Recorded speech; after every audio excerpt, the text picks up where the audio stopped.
All right, welcome to another episode of the Scripting Den podcast, the place where I use my 20 years of experience to share some insights and hopefully shed some light in your day-to-day as a developer. Anyway, in today's episode, I want to cover the concept of optimizing your tests for speed, specifically your unit tests.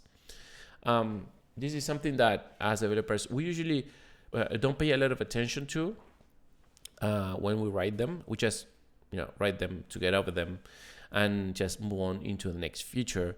But we should be paying more attention to not only how well they execute, but rather how fast they execute. And in this episode, I'm going to cover why you should care and some tips that could help you to improve the speed at which your unit tests are running. So let's take a look.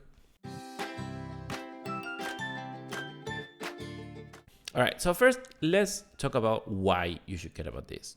Why do you need your tests, your unit tests, to run as fast as your actual business logic, essentially? There are several reasons why. The first one, and the one that should be the most obvious to everyone, is the faster your tests run, you have a faster feedback loop, essentially, with the quality of your code. So let me explain. There are two instances in which your tests are going to be really useful. The first one is when you're developing the feature. If you're doing TDD, for example, if you're writing the test first and then you're writing your code for your feature and checking against your tests. But also if you're doing maintenance of an existing feature that has tests and you want to make sure that whatever code you're writing is not breaking an existing functionality. That's number one, essentially, when you're writing code. And then the other one is when you're deploying, right? As part of your CI/CD pipeline, which you should have, your tests are going to run to make sure that you're not trying to deploy anything that is not working. So the feedback loop specifically is very relevant in the first one, in the moment when you're writing code. You write code, ideally you write code until you reach a point where you say, okay, I think I'm done, or I think I fixed the bug, or updated the feature, whatever you were trying to do. And then the next immediate thing that you want to do is run the test. Before you even try it yourself, just run the test, make sure everything works or is still in the same state, and then go on and make your manual tests and make sure that everything is working.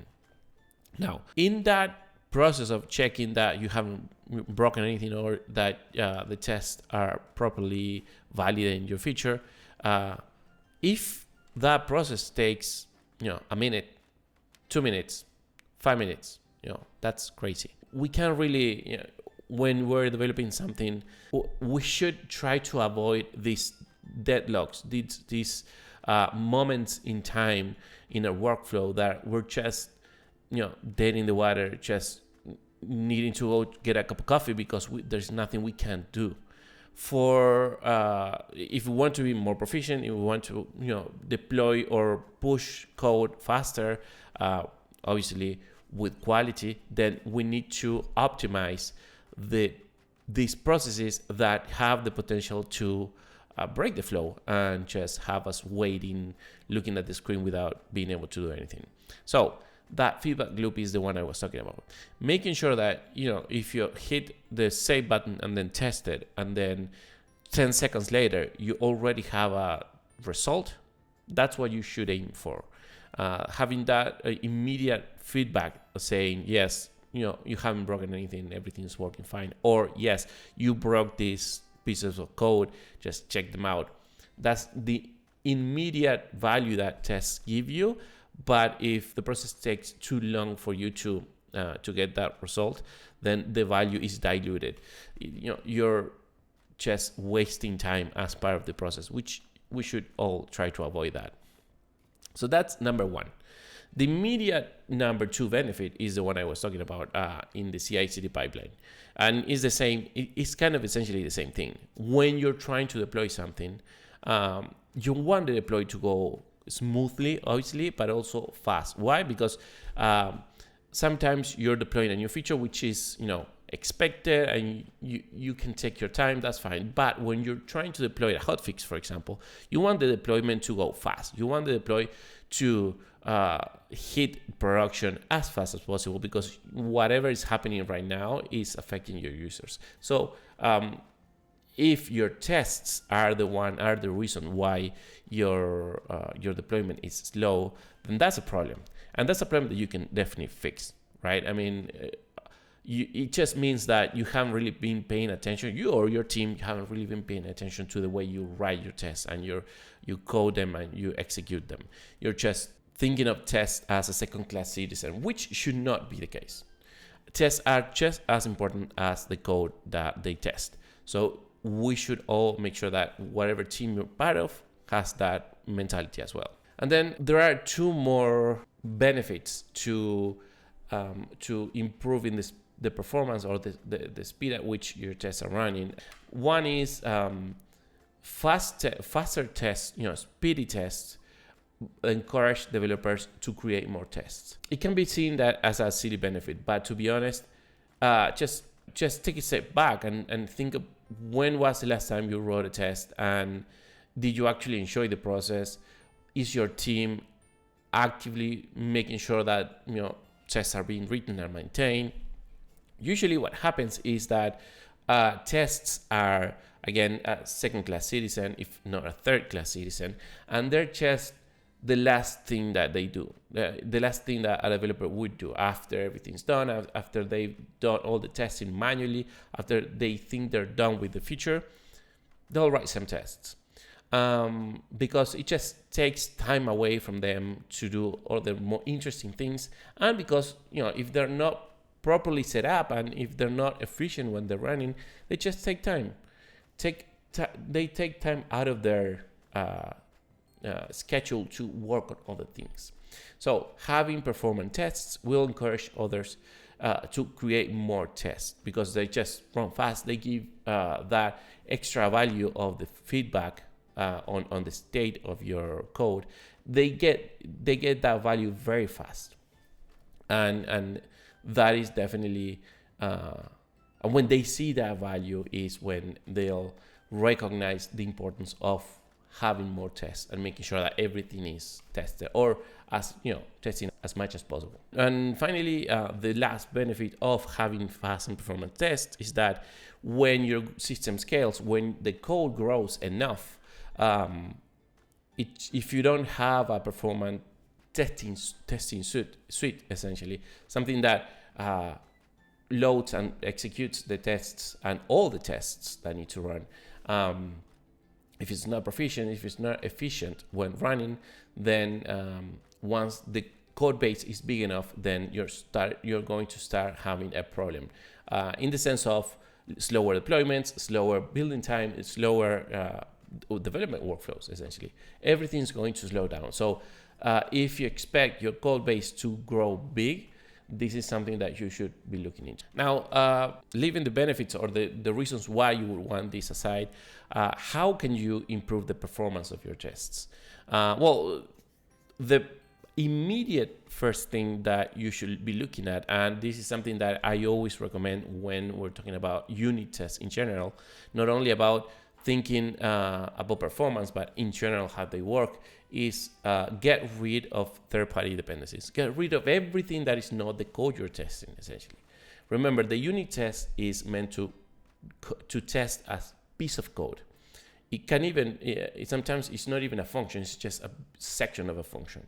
But if that code that you're testing is using some other external dependency, and by external dependency I mean it could be the database, it could be the file system, it could be an external API, or it could just be a set of other functions that do all the calculations and return a value.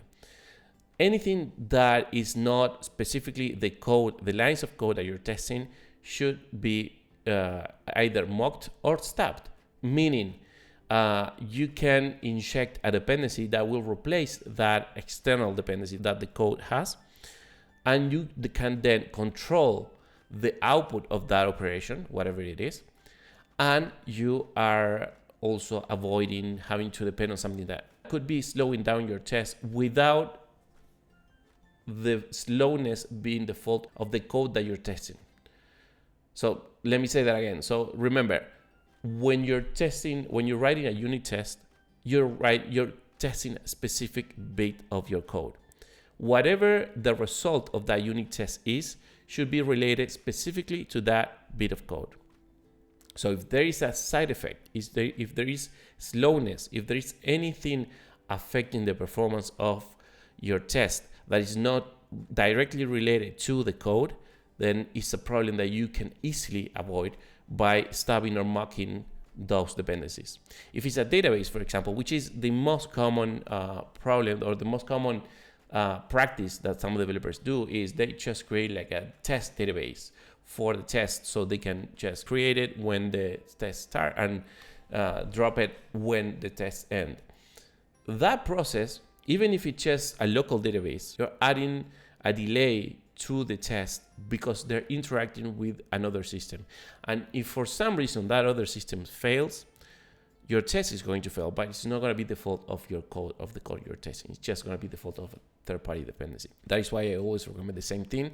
When you're writing unit test, remove every single third-party dependency, whatever it is, just mock it, control exactly what you get out of the operations that interact with it. If it's select, your mock will always return the same thing that you want. If you're trying to test an error condition, for example, with the while interacting with a database, you can easily mock that in connection to the database and always return an error when the test run, so that you can mock the logic, so you can test the logic that handles that error. It just there are way too many benefits for to not use this technique, and one of these benefits is the test is going to be faster. It's going to run faster because there is nothing else that needs to be interacted with. Everything's already loaded in memory and everything's going to work. The other advice that I could give you in terms of improving the performance of your test in general as a test suite is very related to the previous point. Just make sure that you test what you need to test. It could be that you're implicitly testing the interaction with third-party dependencies by not removing them, right?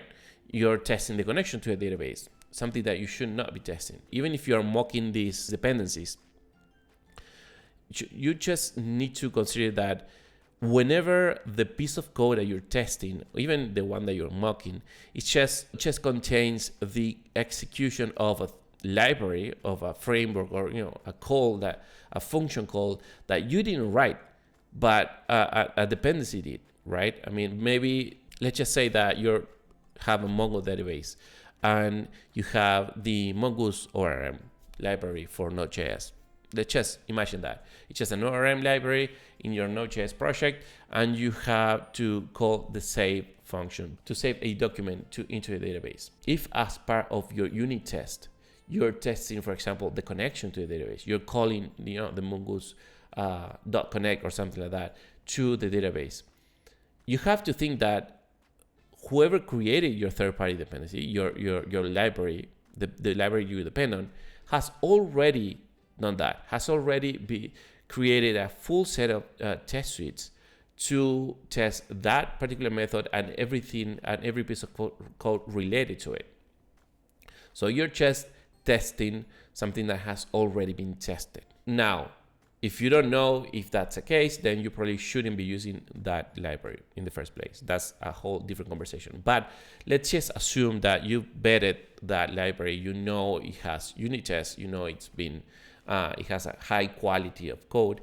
Then why would you test something that has already been tested? You have to be smart about the pieces of code that you test. Just make sure that the tests are executing and are testing code that you've written. That might look like a small improvement, but you'll be surprised how many times I've seen tests written that are just double checking something that we already know has been tested by the library creators. So that's just adding milliseconds on top of milliseconds for your test. So why would you create that delay that in a big code base could be considerable if you don't really need it. Just make sure that you are checking and testing specifically the code that you've written and nothing else. Another advice that I could give you that probably has like minimal impact, but could also affect the performance of your test is that being smart about how you create and how you maintain your test data. In some situations, if you definitely need to load, test data to be processed by your code, just make sure that you have the absolute minimum needed for your code to be tested properly.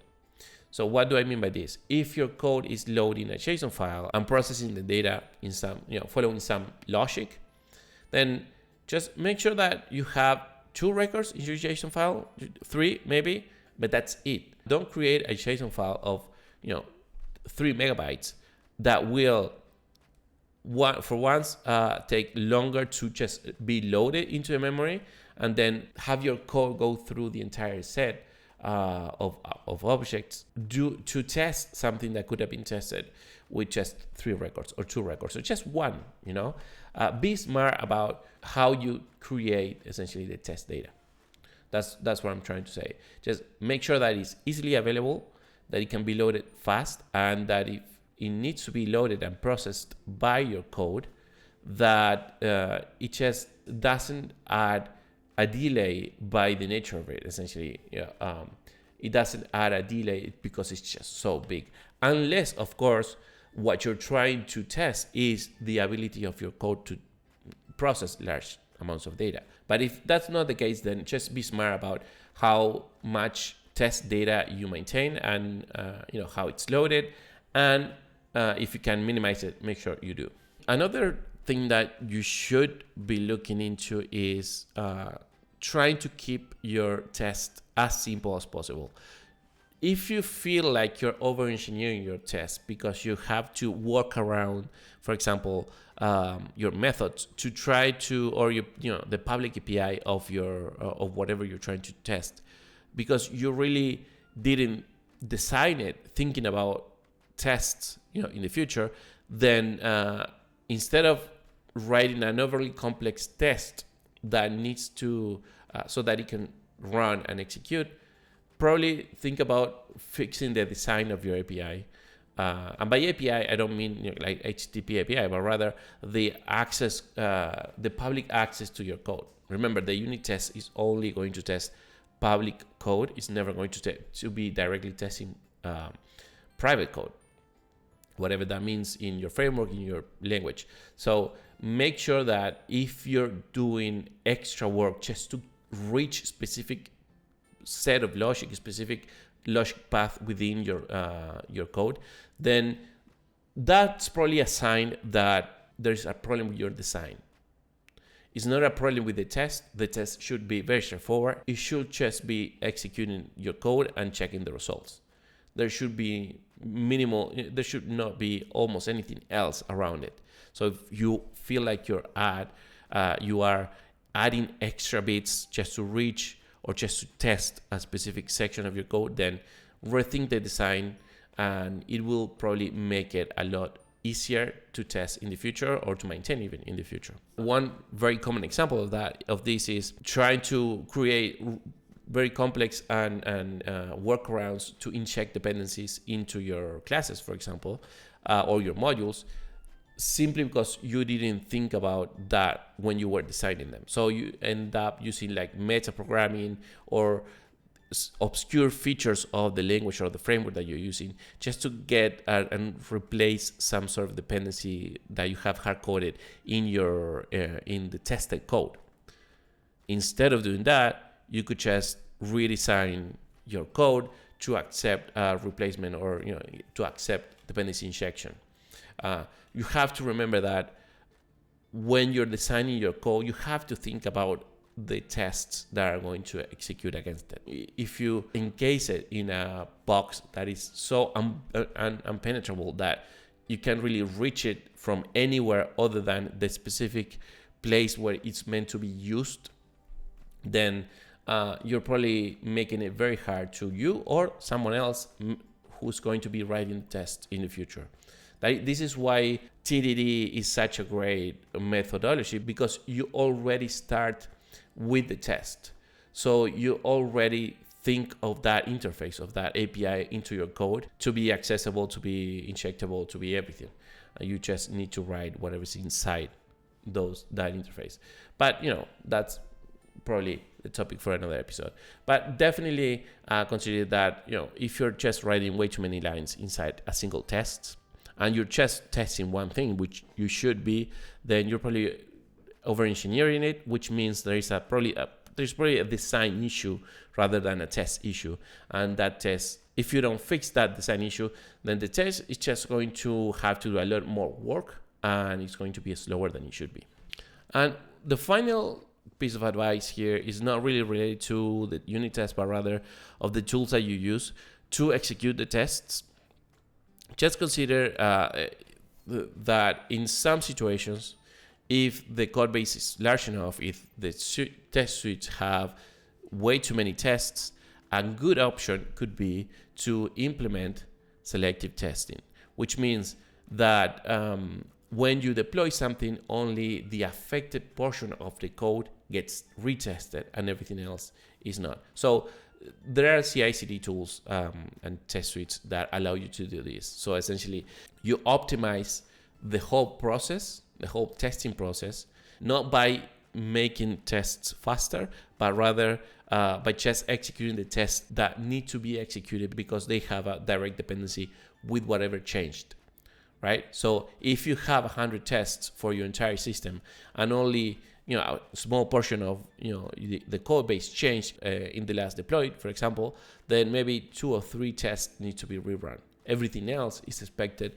to not be needed because it would just be redundant. It is definitely a huge improvement in testing time, but you just need to make sure that whatever you're using is compatible with this methodology. It's definitely a great option. It's just not straightforward to implement, that's all. And that's it for this episode. Remember, testing is not meant to be a boring or secondary activity. It is very important to keep and maintain the integrity and the quality of your code. Whether you're just getting started with the project or you're maintaining some legacy code, tests are meant to be there to give you sort of a safety net when you're making changes. Now, if they are slow, they will affect your workflow. They will make you less proficient as a developer. So make sure that whatever you do has the speed of the test in mind when you're writing them. It will give you a faster feedback loop.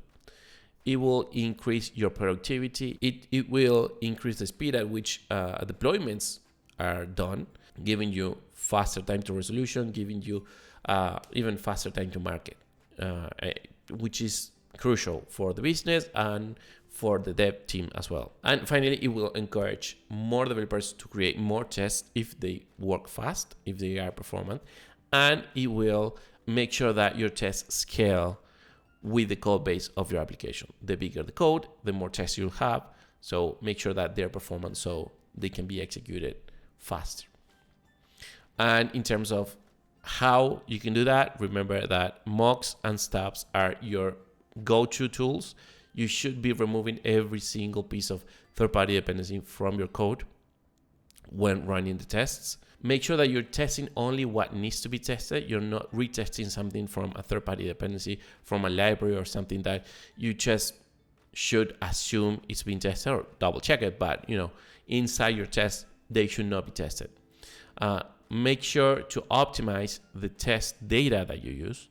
Just don't create tons of data for your test. If you can just be slim and be loaded fast and processed fast, that's even going to be better.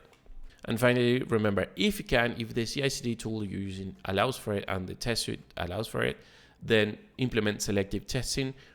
It will definitely improve the performance of the overall process, especially when it comes to deployments. If you're deploying small changes, hot fixes, new features, but not doing full system redeployments. This is especially useful for existing applications with large code bases.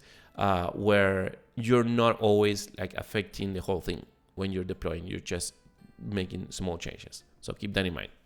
Anyway, I hope you found the video or the podcast interesting. If you did, and if you're watching this in YouTube, just make sure to subscribe, like the video, and share it as well, or leave a comment. I love that. I love when developers reach out and share what they think about the episode, or for ideas as well to cover.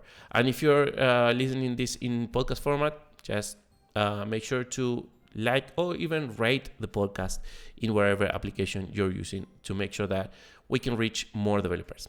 Anyway, thank you. That's it. And I'll see you in the next one. Bye. And that was it for this episode of the Scripting Them podcast. Thank you so much for listening. Remember that you can find me online on Twitter at TheDeepMan123. And you can also find the podcast YouTube channel just searching for the Scripting Them on YouTube. Thank you again, and catch you on the next one.